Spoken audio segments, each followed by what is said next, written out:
Marcus Thompson walked into the Riverside shooting range on a cloudy Saturday morning, carrying what looked like a piece of museum equipment. His traditional recurve bow was handmade from yew wood, its surface worn smooth from years of practice in his backyard. The leather grip showed the marks of countless hours spent perfecting his form, and the simple string looked almost primitive compared to the high-tech compound bows that dominated the archery section of the range. The moment he stepped through the doors, conversations stopped. Veterans with military-grade rifles paused their discussions about ballistics and wind calculations. Competitive shooters with their precision scopes and custom triggers turned to stare at the middle-aged man who looked like he had stepped out of a medieval fair. Marcus had expected this reaction, but it still made his stomach tighten with nervousness. He had been practicing archery for 15 years in the quiet of his suburban backyard, but this was his first time at a public range. His wife Sarah had finally convinced him to join the local shooting community after years of watching him split arrows in their garden. She believed his skills deserved recognition beyond their fence line, but Marcus had always been content with his solitary practice sessions. The range officer, a burly man named Dale with arms covered in military tattoos, approached with a mixture of curiosity and barely concealed amusement. Dale had seen every type of shooter walk through these doors over the past decade.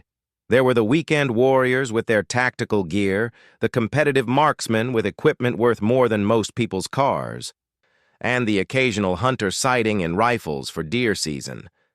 But a traditional archer was something new. "That's quite a setup you got there," Dale said, his voice carrying the tone of someone trying to be polite while fighting back laughter. "You sure you're in the right place? The Renaissance Fairgrounds are about 20 miles south." Several nearby shooters chuckled at the comment. Marcus felt his face flush red, but he maintained his composure.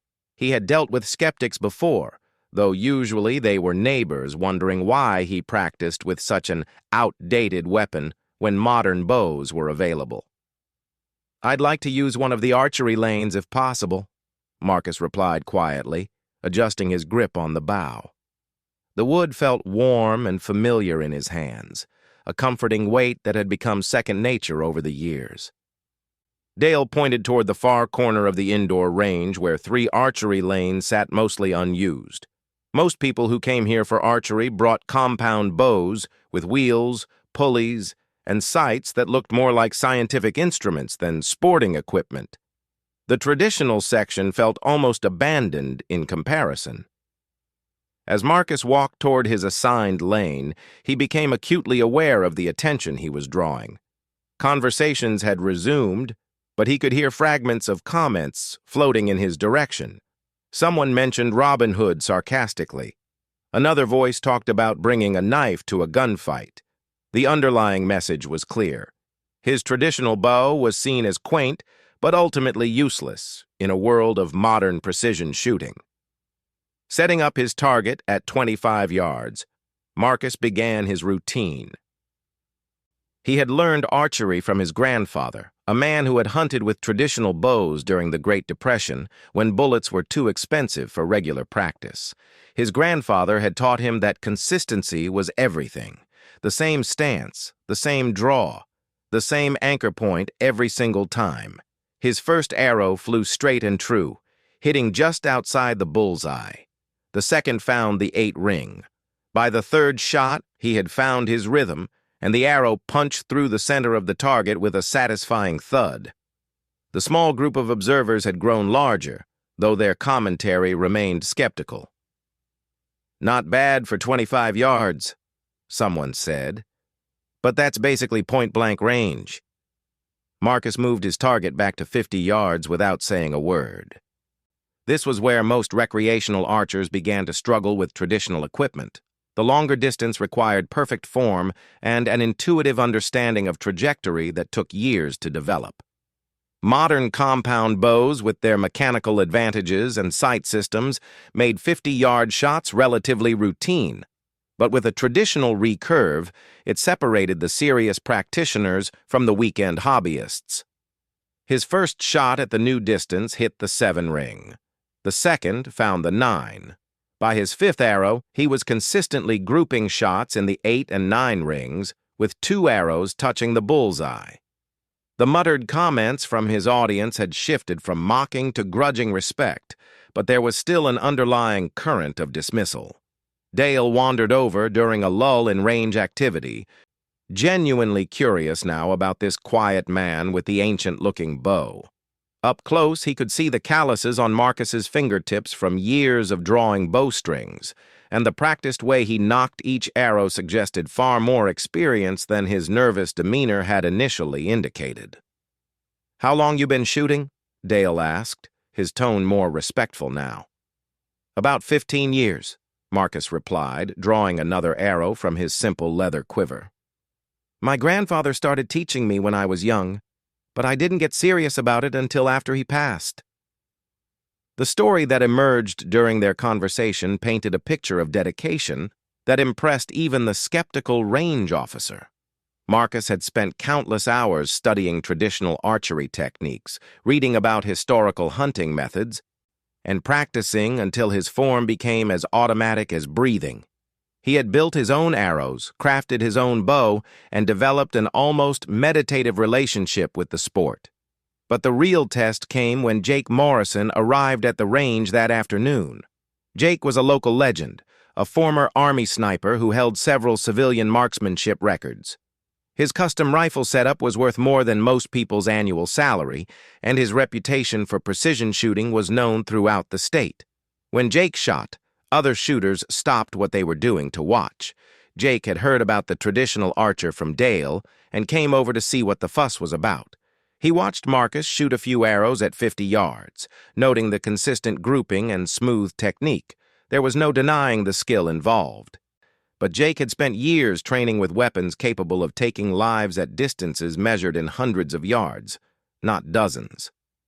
"Impressive," Jake said diplomatically. "But archery is more of an art form these days than a practical skill. Pretty to watch, but limited in real-world applications." The comment stung, though Marcus tried not to show it. He had heard similar dismissals before, usually from people who viewed traditional archery as a quaint hobby rather than a demanding discipline. The implication was always the same: that his chosen pursuit was somehow less serious or challenging than modern shooting sports. "How far do you usually shoot?" Jake asked, gesturing toward Marcus's target at 50 yards. "Depends on the situation," Marcus replied carefully. "In my backyard, I practice out to 70 yards regularly. I've made good shots at 100 yards, but that's pushing the effective range pretty hard."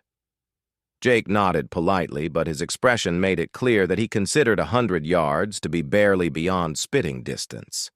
In his military career, he had regularly engaged targets at ranges where Marcus's arrows would have long since fallen to earth. The comparison seemed almost absurd. The conversation was interrupted by the arrival of the range's weekly precision shooting competition. Every Saturday afternoon, the best marksmen in the area gathered to test their skills against challenging targets at various distances. The competition was informal but taken seriously, with bragging rights and small cash prizes at stake. This week's challenge was a particularly difficult one, a series of small targets at varying distances, designed to test both accuracy and the ability to quickly adjust for different ranges. The targets ranged from 25 yards out to 300 yards, with point values increasing based on distance and target size. Jake was the defending champion, having won the competition 3 weeks running with his precision rifle setup. His combination of military training, expensive equipment, and natural talent made him nearly unbeatable in these events. Other competitors respected his skill even as they hoped to eventually dethrone him. As the competitors began setting up their equipment and discussing strategy, someone jokingly suggested that Marcus should enter the competition. The suggestion was clearly meant as a friendly ribbing rather than a serious invitation, but it put Marcus in an awkward position.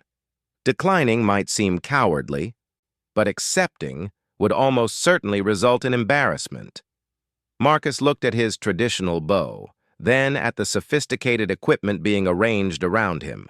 Rifles with telescopic sights, adjustable stocks, and precision triggers designed for exactly this type of shooting. His simple recurve bow suddenly felt even more primitive than usual. "I appreciate the invitation," he said carefully, "but I think my equipment might be at a slight disadvantage for this type of competition." The laughter that followed was good-natured but stung nonetheless. Several shooters made jokes about bringing medieval weapons to a modern competition. Jake, to his credit, tried to be more diplomatic, but even his polite encouragement felt condescending. As the competition began, Marcus found himself watching from the sidelines, feeling like an outsider in a community he had hoped to join. The precision and skill displayed by the competitors was undeniable, but he couldn't shake the feeling that his own years of practice and dedication were being dismissed simply because of his choice of equipment. The first few rounds of competition went as expected. Jake dominated the longer-range targets, while other competitors excelled at their preferred distances. The camaraderie among the shooters was evident, built on mutual respect for each other's abilities and shared appreciation for the technical challenges of precision shooting. But as Marcus watched the competition unfold, he began to notice something interesting. While the competitors were undoubtedly skilled, they were also heavily dependent on their equipment's technological advantages. When shooters had to quickly transition between different distances, they relied on complex scope adjustments and ballistic calculations. Their success was built on a combination of human skill and mechanical precision. His traditional archery training had taught him a different approach, one that relied more heavily on intuitive understanding and muscle memory. Years of practice with his grandfather had drilled into him the ability to judge distances by eye and adjust his aim instinctively. It was a more primitive approach, but it was also more adaptable. The thought gave him an idea that was probably crazy, but increasingly appealing. What if his traditional approach, with all its supposed limitations, might actually offer some unexpected advantages in the right situation? What if the very simplicity that made others laugh might actually be a form of sophistication they didn't understand? As the competition moved into its final rounds, Marcus made a decision that would change everything. He approached Dale during a break between shooting phases and asked if late entries were still being accepted. The range officer looked surprised but nodded, explaining that competitors could join as long as they registered before the final round. The announcement that the traditional archer was joining the competition sent a ripple of amusement through the group. Several shooters made good-natured bets about how quickly Marcus would be eliminated from contention. Jake offered some encouraging words, but even his optimism seemed forced. Standing at the firing line with his simple recurve bow, while surrounded by thousands of dollars worth of precision equipment, Marcus felt the full weight of everyone's expectations. They expected him to fail, and honestly, he was beginning to wonder if they might be right. But his grandfather had taught him that the only real failure was not trying at all. The first target was at 25 yards, well within his comfort zone. His arrow struck the center ring cleanly, earning a surprised murmur from the watching shooters. The second target was at 50 yards, and again his shot found its mark.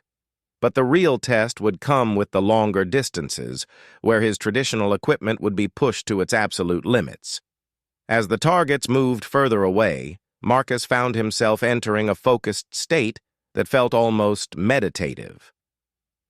Years of practice had taught him to trust his instincts rather than overthink each shot. While other competitors made careful calculations and precise equipment adjustments, he simply drew, aimed, and released in one fluid motion. The watching crowd had grown quiet now, their initial amusement replaced by growing respect. Shot after shot, Marcus's arrows found their targets with a consistency that surprised everyone, including himself. He wasn't matching the precision of the high-tech rifles at the longest ranges, but he was holding his own in ways that defied their expectations. The competition had reached the 100-yard mark, and Marcus was still in contention. Nobody had expected this, least of all Marcus himself. The targets at this distance looked impossibly small through his naked eyes, while his competitors peered through powerful scopes that magnified their view dramatically. Yet somehow his arrows kept finding their marks. Jake Morrison watched with growing fascination as Marcus drew back his bowstring for another shot. There was something almost hypnotic about the archer's technique, the way he stood perfectly still, drew the string to the same anchor point every time, and released with mechanical consistency. No calculations, no equipment adjustments, just pure muscle memory refined over thousands of practice sessions. The arrow arced through the air in a perfect parabola, and Jake found himself holding his breath as it descended toward the target. The thud of broadhead meeting paper was audible even at their distance, and the spotter's call confirmed another solid hit. The murmurs from the watching crowd had shifted from amusement to genuine respect. "How is he doing this?" someone whispered near the back of the group. Dale, the range officer, had been watching Marcus carefully throughout the competition. As someone who had seen thousands of shooters over the years, he recognized true skill when he saw it. But this was different from the technical precision he was used to observing. Marcus shot with an instinctive fluidity that seemed to bypass conscious thought entirely. "It's like watching someone who learned to shoot before all this modern equipment existed," Dale murmured to Jake during a brief pause. "No rangefinders, no ballistic computers, just pure feel for the weapon." Jake nodded slowly, beginning to understand what he was witnessing. His military training had taught him to rely heavily on technology and precise calculations. Every shot was the result of careful analysis of wind conditions, distance, elevation, and a dozen other factors. But Marcus seemed to process all of that information subconsciously, making adjustments that looked almost magical to observers who didn't understand the depth of his experience. The competition moved to the 150-yard targets, and this was where most people expected Marcus to finally hit his wall. At this distance, even compound bows with their mechanical advantages began to struggle with consistency. A traditional recurve bow was operating well beyond its optimal range, requiring not just skill, but a deep understanding of how arrows behaved in flight. Marcus studied the target for a long moment, feeling the slight crosswind that had picked up in the past few minutes. His grandfather had taught him to read wind patterns by watching grass, leaves, and even the way dust moved across the ground. At this range, a small gust could push an arrow several inches off target, turning a perfect shot into a complete miss. He drew the bowstring back to his anchor point, feeling the familiar tension in his shoulder and back muscles. The target seemed impossibly small at this distance, barely visible to his unaided eyes. But he had learned long ago not to focus on the difficulty of the shot, but rather on the process that had been drilled into him through years of practice. The arrow left his string with a whisper, climbing high before beginning its long descent toward the target. The flight time at this distance was noticeably longer, giving everyone a chance to track the projectile's path. Marcus remained perfectly still until the arrow struck home, earning another surprised cheer from the watching crowd. By now, word had spread throughout the range about the traditional archer who was competing against modern rifles. Shooters from other sections had wandered over to watch, creating the largest crowd the weekly competition had ever drawn. Cell phones appeared as people began recording videos of the unusual spectacle. Sarah Thompson arrived at the range just as the competition was moving to the 200-yard targets. She had come to pick up Marcus after what she expected would be a quiet afternoon of practice, but instead found her husband at the center of a crowd of amazed spectators. The sight of him standing calmly at the firing line, surrounded by shooters with equipment that looked like it belonged in a science fiction movie, made her heart swell with pride. She had watched Marcus practice in their backyard for years, seen him develop his skills shot by shot, arrow by arrow. But this was the first time she had witnessed other people recognizing the mastery that she had always known existed. The respect in the voices of the watching shooters was unmistakable, and it validated years of patient support for his seemingly solitary hobby. The 200-yard targets represented a serious challenge for any archer, regardless of equipment. At this distance, arrows were traveling in high arcs, affected by wind, gravity, and even slight variations in the archer's form. Most recreational archers would consider 200 yards to be beyond their effective range, requiring either exceptional skill or significant luck to achieve consistent accuracy. Marcus had practiced at this distance in wide-open fields outside of town, but always with the luxury of unlimited time and multiple attempts to find his range. In competition, with dozens of eyes watching his every move, the pressure was entirely different. One miss could shatter the growing confidence he had built throughout the afternoon. He took his time studying the target, noting how the grass near the target frame moved in the wind. The crosswind had strengthened slightly, and he would need to aim several feet to the left to compensate for drift. His grandfather's voice echoed in his memory, reminding him to trust his instincts rather than overthink the technical aspects of the shot. The draw felt smooth and familiar, his muscles settling into grooves worn by countless repetitions. At full draw, the bow stored tremendous energy, waiting to transfer all of it to the arrow in a fraction of a second. Marcus held for just a moment, feeling his heartbeat, steadying his breathing, then released with the same fluid motion he had used thousands of times before. The arrow's flight time at 200 yards was long enough for doubt to creep in. Had he compensated properly for the wind? Was his elevation correct? The questions raced through his mind as the projectile arced through the air, but there was nothing he could do now except watch and wait. The impact was clearly visible even at that distance, and the spotter's enthusiastic call confirmed what everyone had seen.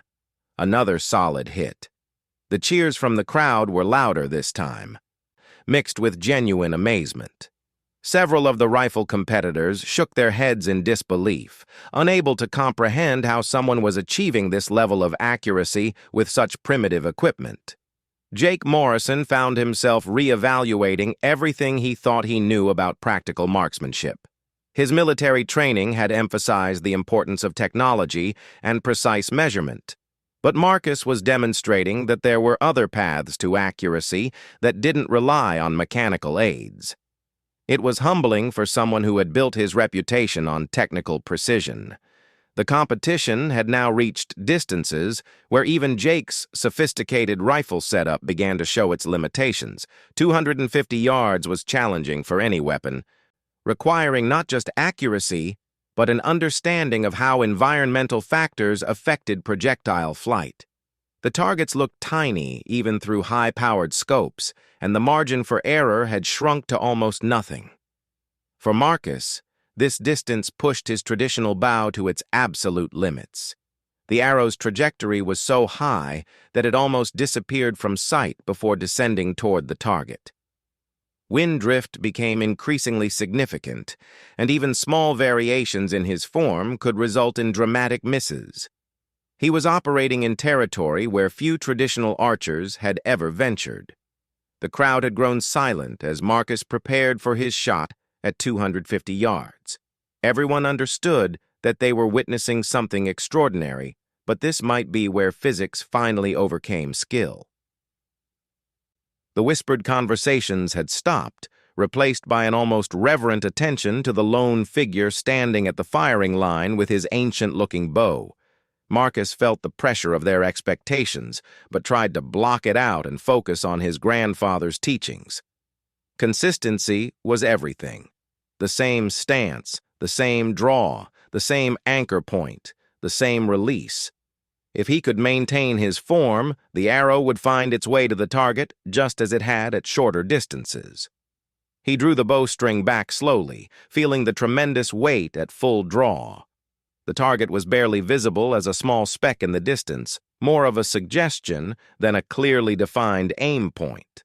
But he had learned to trust his subconscious calculations, developed through years of practice at estimating distances and trajectories.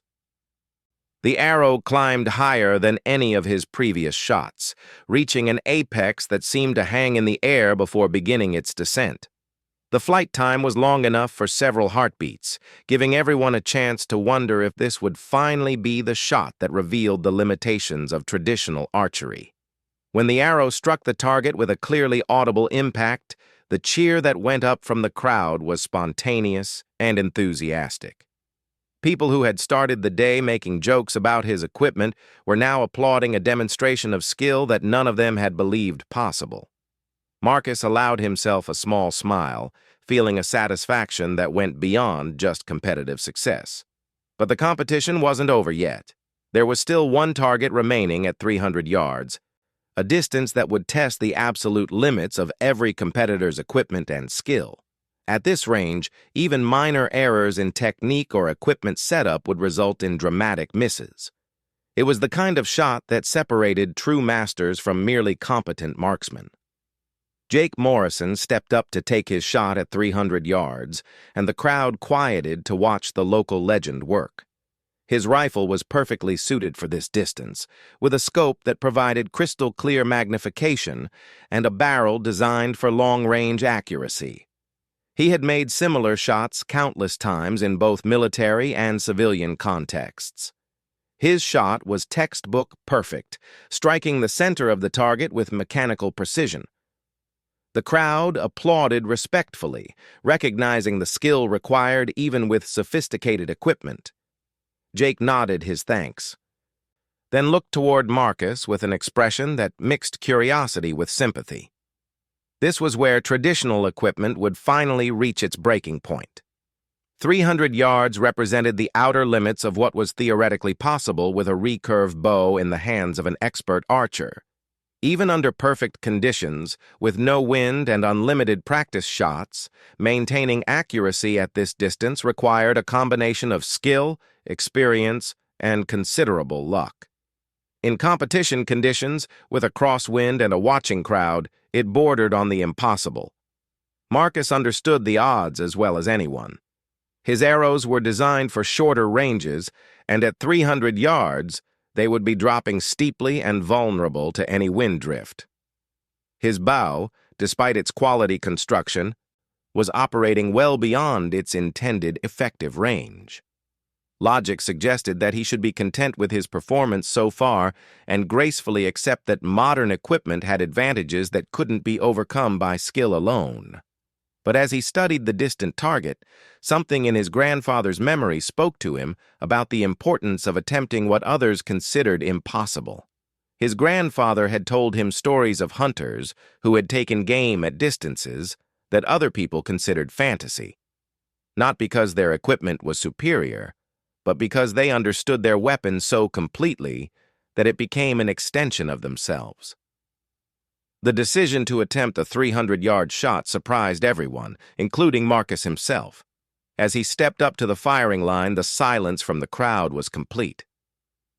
They were about to witness either a miraculous demonstration of traditional archery's potential or a reminder that some barriers couldn't be overcome by skill alone. Marcus took longer to prepare for this shot than any previous one, studying every aspect of the conditions. The wind had shifted slightly, now coming from a different angle that would require a completely different compensation. The target looked impossibly small, barely visible even in the clear afternoon light. As he drew the bowstring back for what everyone knew would be the shot of the day, Marcus felt a strange calm settle over him. Win or lose, he had already exceeded every expectation and proven that traditional skills still had value in a technological world. Whatever happened next, he had earned the respect of people whose opinions he valued. The arrow that left his bow climbed higher than any projectile fired that day, following a parabolic arc that seemed to defy common sense.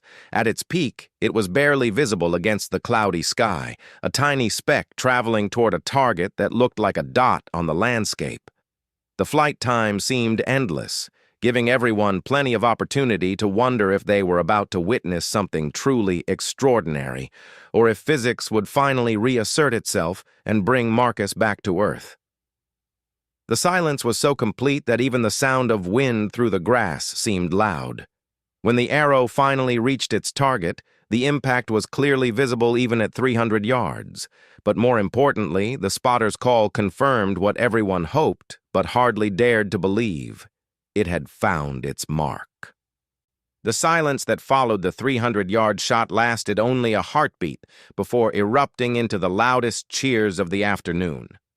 Hardened competitors who had spent decades perfecting their marksmanship skills stood applauding a man who had just accomplished something they would have sworn was impossible. Jake Morrison himself led the ovation, shaking his head in amazement at what he had witnessed. But the real surprise came when Dale announced the final scores. Not only had Marcus hit every target in the competition, but his consistent accuracy had earned him enough points to tie for first place. The traditional archer who had walked in that morning to mockery and skepticism had matched the performance of the most sophisticated rifle setup in the state. The tie-breaking procedure was simple, but dramatic. Each competitor would attempt one final shot at the most challenging target available, a small bullseye at 250 yards, with points awarded based on proximity to the exact center. It was a test of pure accuracy under pressure, with the winner taking home both the competition trophy and bragging rights that would last for months. Jake Morrison volunteered to shoot first, recognizing that going second would put additional pressure on Marcus. As he prepared his rifle for the tie-breaking shot, Jake found himself hoping that Marcus would succeed rather than fail. What had started as a friendly competition had become something more significant, a test of whether traditional skills could stand alongside modern technology. Jake's shot was everything his reputation promised. The bullet struck within an inch of the target's center, earning approving nods from the watching crowd. It was the kind of precision shooting that had made him a local legend, executed under pressure with the easy confidence of someone who had performed similar feats countless times before. Now it was Marcus's turn, and the weight of expectation was heavier than any bow he had ever drawn. A successful shot would complete one of the most unlikely competitive victories in the range's history. A miss would still leave him with an incredible achievement, but the possibility of actually winning had transformed the moment into something much more significant. As Marcus stepped up to the firing line one final time, he noticed that his hands weren't shaking despite the pressure. Years of practice had given him a deep trust in his own abilities, and his grandfather's training had emphasized mental composure as much as physical technique. He had learned to find calmness in the middle of chaos, to focus on process rather than outcome. The target at 250 yards looked impossibly small for a final shot. The afternoon wind had picked up slightly, adding another variable to an already challenging situation. But Marcus had been shooting in wind all his life, learning to read the subtle signs that told him how to adjust his aim. He drew the bowstring back to his anchor point, feeling the familiar tension in his shoulders and the smooth pressure against his fingertips. At full draw, he held for just a moment, steadying his breathing and aligning every element of his form. The release was as smooth as silk, sending the arrow on its long journey toward the distant target. The flight time seemed eternal, with every person at the range following the arrow's arc through the air. Marcus remained perfectly still until the projectile struck home, maintaining his form even after the shot as his grandfather had taught him. Good follow-through was the mark of a disciplined archer. When the spotter called out the measurement, the silence was deafening. Marcus's arrow had struck less than half an inch from the target's center, closer than Jake's precision rifle shot. The traditional archer had not just tied for first place, he had won the competition outright. The celebration that followed was unlike anything the range had ever seen. Competitors who had started the day making jokes about medieval weapons now surrounded Marcus with genuine admiration and respect. Several asked detailed questions about his technique, wanting to understand how he had achieved such remarkable accuracy with seemingly primitive equipment. Jake Morrison was among the first to congratulate Marcus, offering a handshake and a smile that reflected genuine appreciation for what he had witnessed. As a former military sniper, Jake understood better than most how difficult it was to achieve consistent accuracy at long ranges. What Marcus had accomplished with his traditional bow was nothing short of extraordinary. "I have to ask," Jake said during the impromptu celebration afterward, "where did you learn to shoot like that?" That kind of consistency doesn't happen by accident. Marcus found himself telling the story of his grandfather, a man who had learned archery during the Great Depression, when ammunition was expensive and hunting with traditional weapons was a matter of survival rather than sport. His grandfather had passed down not just techniques, but an entire philosophy about the relationship between archer and bow. He always said that modern equipment could make you more accurate, but it couldn't make you more skilled, Marcus explained to the gathered crowd. Real accuracy comes from understanding your weapon so completely that it becomes part of you. All the technology in the world can't replace that kind of knowledge. The lesson resonated with many of the listeners, even those who relied heavily on sophisticated equipment. Several mentioned that they had become so dependent on their technological aids that they had lost touch with the fundamentals of marksmanship. Marcus's performance had reminded them that there were different paths to excellence. Dale, the range officer, presented Marcus with the winner's trophy, a small but meaningful acknowledgement of his unexpected victory. More importantly, he invited Marcus to become a regular competitor in the weekly matches. The range had gained not just a new member, but someone who had elevated the entire community's understanding of what was possible. Word of Marcus's victory spread quickly through the local shooting community. Within days, the story had reached social media, where videos of his 300-yard shot began accumulating thousands of views. Comments poured in from traditional archers around the world, many sharing their own stories of being underestimated because of their equipment choices. The attention was overwhelming for someone who had spent 15 years practicing in solitary privacy. Marcus found himself fielding interview requests from archery magazines and invitations to demonstrate his skills at other ranges. The quiet hobby that had been his private refuge was suddenly very public. But the real change was in how people at the range treated him. The respectful nods and genuine interest in his technique marked a complete transformation from the barely concealed mockery he had faced just days earlier.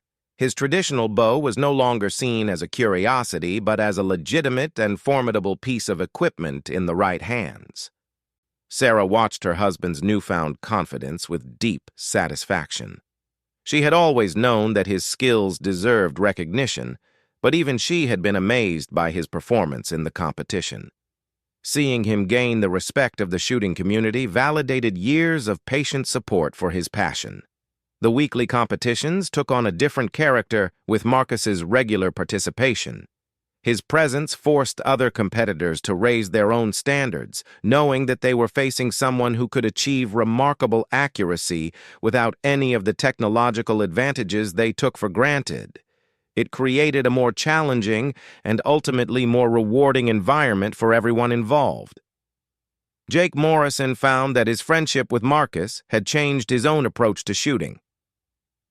Watching someone achieve such precision through pure skill and instinct had reminded him of fundamentals he had forgotten in his pursuit of technological perfection. He began spending time practicing with iron sights instead of scopes, rediscovering skills that his sophisticated equipment had allowed him to neglect. The range itself benefited from the increased attention that Marcus's story had generated. New members joined specifically hoping to learn from the traditional archer who had defeated modern rifles in open competition. The archery section, which had been largely ignored for years, suddenly became one of the most popular areas of the facility. Marcus began offering informal instruction to anyone interested in traditional archery techniques. His teaching style reflected his grandfather's patient approach. emphasizing consistency and mental discipline over quick fixes or technological shortcuts. Students learned that mastering traditional archery was a long-term commitment that required dedication and regular practice. The lessons extended beyond just archery technique.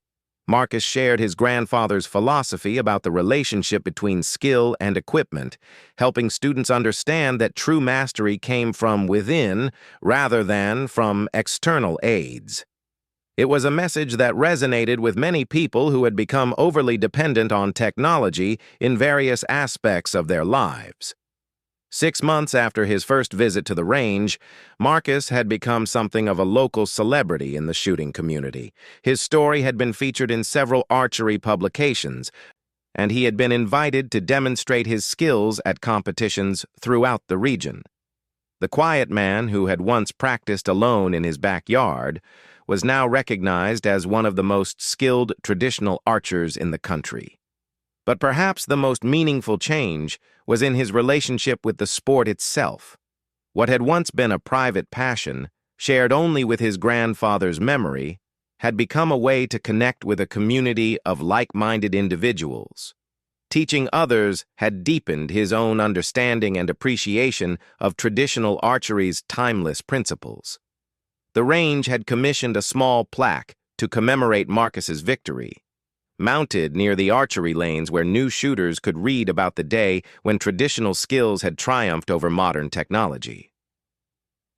It served as a reminder that innovation and progress didn't always move in straight lines, and that sometimes the oldest ways of doing things still had valuable lessons to teach. Jake Morrison often told the story of Marcus's victory to new shooters, using it to illustrate important lessons about fundamentals and mental discipline. He had come to understand that his initial dismissal of traditional archery had reflected his own limitations rather than any weakness in Marcus's approach. As autumn arrived and the one-year anniversary of his first competition approached, Marcus reflected on how much his life had changed. The shy, nervous man who had walked into the range carrying what looked like a museum piece had found confidence, community, and recognition for skills he had almost kept hidden forever. His grandfather would have been proud to see traditional archery gaining new respect in a modern world. The techniques and philosophy that had been passed down through generations were finding new relevance among people who had thought such skills were obsolete. Marcus had become the bridge between past and present, proving that some things never go out of style.